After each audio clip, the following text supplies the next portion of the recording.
You're watching Vanquish Gaming League. This is week 3 of our 2v2 Season 2 action, and we're joined with 2 teams going down for Game 2. If you watched Game 1, it was a bit of a back and forth, but a little bit of a protracted loss for Team Haterade. Both of these teams, of course, coming off of a hot streak. Game 2 elimination threat for Team Haterade. Team SeanPaul on fire, been on fire, still on fire. And really does not appear to be slowing down. This new slow and patient gameplay style of theirs just really paying off, kind of taking their time, playing very conservatively compared to what we're used to seeing, especially with Poyo. But it's been working, so not really a whole lot of complaints there. Scorched Haven, a very famous map in Vanquish Gaming. If you're not new to our tournaments and you've seen our past tournaments, past seasons, you know that a lot of craziness have happened on this map. Had some championships won on this map. It's definitely a storied, legendary map to pick for such an occasion. So we'll have to see who this is going to be legendary for. Is this going to be where Team Haterade turns it around and forces a Game 3, continuing their underdog hot streak? Or is this going to be where Poyo and Sloan turn up the heat and Team SeanPaul fires through and continues their undefeated streak? We will have to see. So far, little action to report. Overlord's flying around. Do have a scout from Poyo on its way to go introduce himself. Not too much else to report here.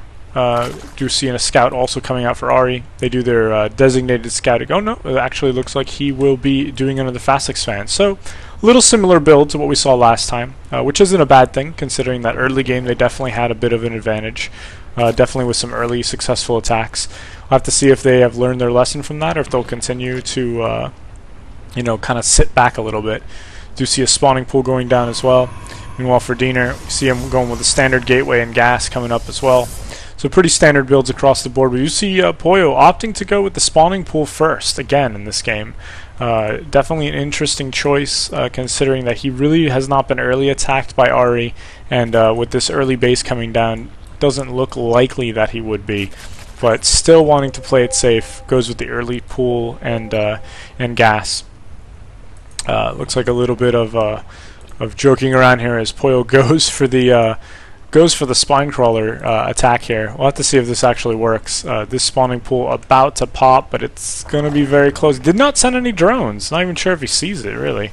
Let's see here. No, he definitely can see that. So, not sure if he's just, you know, yeah, looks like he saw it a little too late there. So, this, of course, wow, look at the distance on that. Got quite a bit of distance. So, he moves up the spine crawler. Unfortunately, Ari not too pleased with this. I'm sure there's lots of colorful language going on in that voice channel as he watches his base get poked, and not in the friendly kind of way. And this is more than just the tip here. It's going to definitely become a problem. Do see an expansion coming down for Poyo. Poyo probably very pleased with himself right now that he was able to pull this off, especially knowing that it's going to be casted.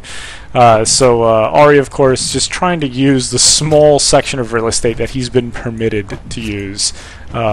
Definitely thankful he built this base up here, but he will most likely lose this hatchery. This queen coming out, if you know anything about queens, they are just very aggressive on the aggro. So looks like that queen is going to go ahead and try to chip away there. Arguably not a good choice considering that the spine crawler will easily win that. Do see some lings coming out as well. Looks like they will go ahead and join the fight here. A few slow lings, some zealots. Looks like that should be enough. Got to pull that queen back. There you go. Barely saving that queen. These zealots, they're spectators. Unfortunately, those lings kind of get in the way there. Really wanted to let those zealots kind of go first.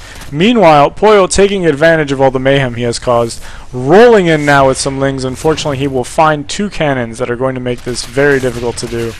Looks like he's going to attempt to try it anyway.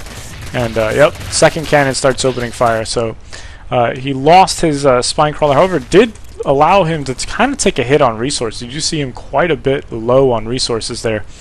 So Ari definitely taking a little bit of a hit on the resources. We do see a little bit of poking still going on with these lings, but those cannons are going to minimize his effectiveness. Meanwhile, second pack of lings rolling in. Going to go ahead and take advantage of Diener having to pull back to defend his base. Going to try to snipe this queen. He will get it. and will go to town on these workers shortly thereafter. It doesn't look like there's going to be much to stop him here. Definitely has a unit advantage. The spine crawler slowly building, but he's going to take out all these workers. Wow, not even an attempt from Ari to pull those workers back.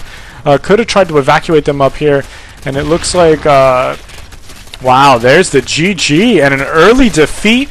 The harassment just too much to bear. Very shocking turn of events. You have to admit that looks like a very frustrated resignation there from Ari and Diener.